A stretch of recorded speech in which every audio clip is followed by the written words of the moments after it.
Last week we ended off with the southern states succeeding.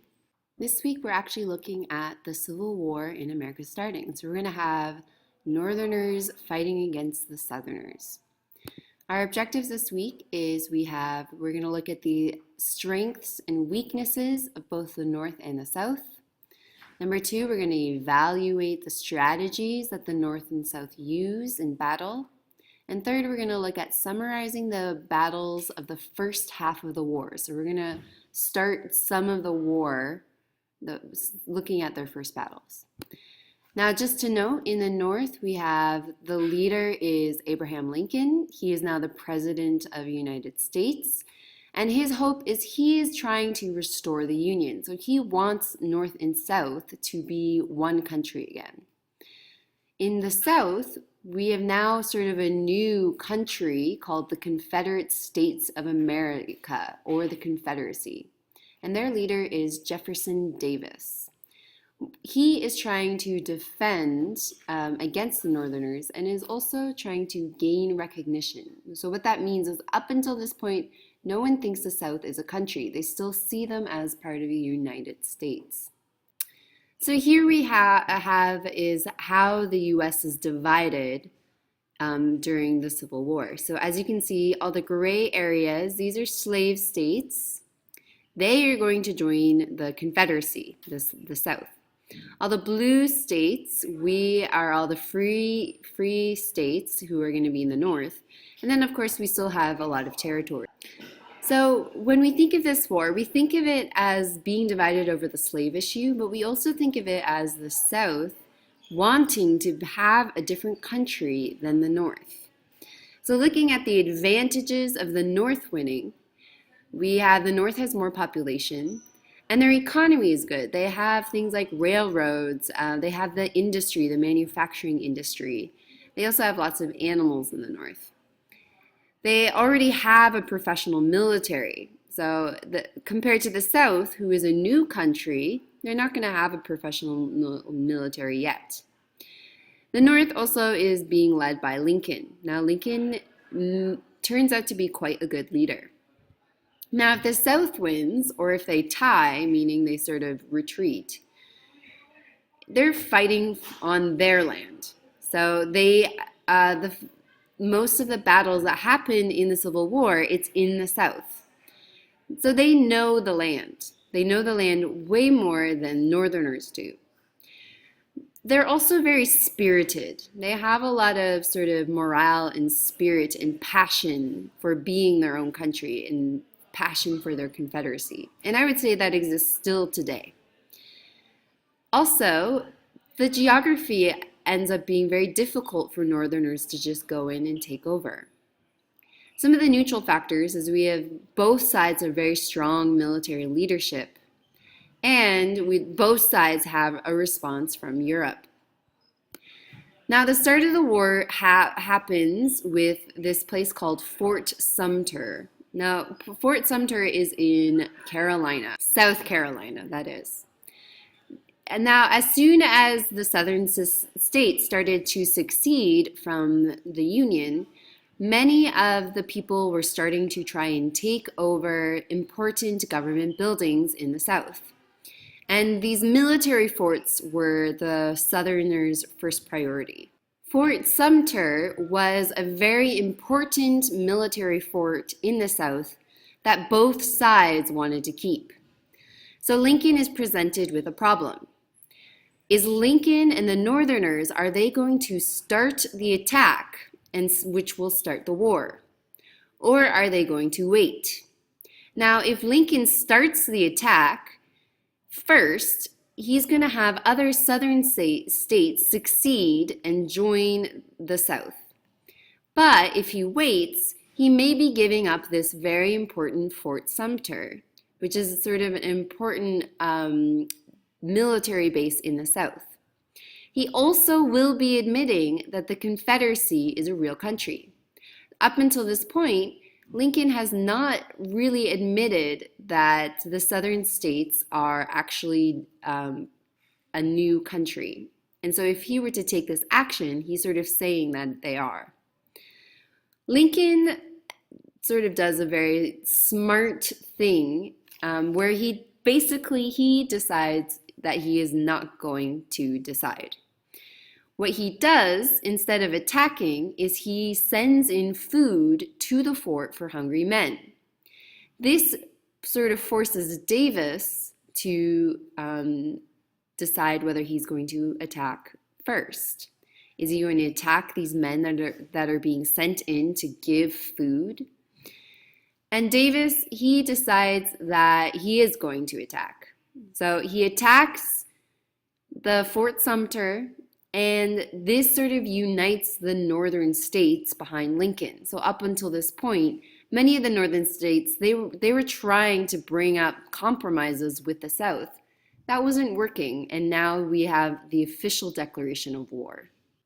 Here is sort of a picture depicting what the Union strategy was for the South, against the South. And it's called the Anaconda Plan. Anaconda is a snake that sort of chokes its victim, and there's a reason they do this. Now, the first part of the North's Union's plan is to put up a blockade. A blockade, remember, we've talked about this in War of 1812. Basically, Northerners are blocking all the Southerners' ports so that the Southerners cannot export any of their products, especially cotton. If the Southerners can't export their products, they're not really going to be getting money or food or things they need from other places. The second thing that they're doing is they want to control the Mississippi River. That is where the snake is going right here. We have sort of the Mississippi River is in between the slave states. Okay, so actually this is the Mississippi River right here. So what they're doing is they're trying to go down the Mississippi River and split the slave states so that their power is weakened. This is going to sort of divide the Confederacy, and they won't really be able to help each other if they're split. The third thing is they want to capture the Confederacy's capital, which is in Virginia. It's called Richmond. In the South's Confederacy strategy is mostly defensive. At this point, we should note that the South is not really as well off as the North when it comes to war. In the North, they have great natural resources, they have already a set military, they are set and ready for war. In the South, they're a new country. They don't really have all the equipment. Also, if we think industry is mostly in the North, industry is how you get weapons, how you have railroads and stuff like that. They are only going to attack the North if there is a clear opening to do so. So if they see an opportunity to attack, they should. Here we have, just so you get an idea of where Richmond, Virginia was, this is the capital of the South's Confederacy, and here we have the capital of the Northern Union. Now we're looking at the Battle of Bull Run. The Battle of Bull Run marks sort of the first battle of the Civil War. Now, at first, this battle is what we call a seesaw affair. This means that basically it starts with the Union winning, then the Confederates are winning, then the Union, then the Confederates. It's going back and forth. So it's a tie at first. But the Confederate reserves arrive. So we have more Confederate troops arriving from the South. And they're led by a general we call Stonewall Jackson. That's here up at the top. Now, the reason he's called Stonewall is that he is impossible to get by. So he literally is like a wall of stone. The Northern soldiers, they end up retreating back to Washington. But Lincoln calls for more soldiers and places McClellan in charge. And this is in charge of the Army of the Potomac. So if we're thinking of Bull Run, we have troops from Washington heading out. We have troops from Richmond heading out. Now, originally, the troops from Richmond were attacking Washington, and the troops from Washington were attacking Richmond, but instead they meet at Bull Run, and that is where we have our first battle. Bull Run marks sort of the first victory for the South. And because of this battle, the South sort of has a new passion that they are going to become independent. Our next battle involves Ulysses S. Grant. He is a very famous Northern general, so he's working for the Union. And what he does is in the area of Tennessee, he is able to capture 2 Southern forts. So he ends up being sort of a hero in the North. And Nashville quickly falls away to the North. So Nashville, which was a part of the Southern Confederacy, is now part of the North. So if we were to look at it here, we have Grant and his army. They're positioned here, and they attack in Cumberland, on the Tennessee River, and on the Mississippi River. And they are actually successful in Fort Henry and Fort Donelson. This battle the forts that they take at Donelson and Henry, this doesn't last for long with the North because we have another battle followed up. So we have a counterattack by the South at a place called Shiloh. Shiloh was a church in Tennessee that many of the Union troops had gathered around. While they were waking up and drinking coffee, the Confederate soldiers attacked them and many of them were killed. So this was an extremely bloody battle.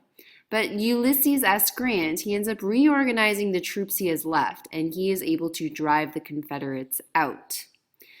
But this sort of represents how important it is to be prepared when you're in a military battle. So here we have is Shiloh. This is where they're being attacked. But one thing that Shiloh demonstrates is that so far the North is more successful than the South. They are pushing down these 3 rivers, Mississippi and the Tennessee River, and they're slowly taking over and splitting up the South. The last sort of event is New Orleans. Another Northern general named General Farragut, he is in charge of taking over New Orleans, which is an important southern port. He is able to do this very quickly and easily, and he continues on to take over all of Louisiana. Something we should just note in this war is there's a revolution in warfare during this time. So the 3 main things are ironclad ships. These are new ships made of metal and iron. They can't burn or be broken by cannons. This is sort of an important part when they're fighting on water. The second thing is that men now have rifles. Rifles are better guns that you can load bullets more quickly. The last thing is called mini ball. These are new bullets to use in your rifle, and it causes more dangerous in. Now McClellan, who is in charge of the Union's army, he is sort of waiting around close to Washington, ready to attack Richmond. But he's very, very cautious. He doesn't want to attack until he has enough men. So he's training troops for 5 months, and by the time spring 1862 comes around, he is finally ready to attack Richmond. Richmond is the capital of the South. But what ends up happening is, so far, McClellan is successful in his attack. But he injures the Southern general, Joseph E. Johnston. Now, when Johnston of the Southern Confederacy Army, he is sort of taken out, and a new leader is put in, Robert E. Lee. When Robert E. Lee takes command of the army, he sort of uses some different military tactics that sort of shake McClellan. And they go into a battle of what we call the 7 Days Battle. The Union, they end up leaving the Richmond area. So basically, Lee is successful in these attacks. This is followed by one more battle at Antietam. What ends up happening, Lee follows the Union soldiers and he wins the second battle of Bull Run. But McClellan ends up finding Lee's plans on how to attack, and he realizes Lee and Stonewall Jackson's armies are separate. So he ends up attacking an Antietam, and this ends up being the bloodiest day in U.S. history. But Lee retreats, and McClellan does not pursue him, and this could have ended the war. Your question this week: assess the strengths and weaknesses of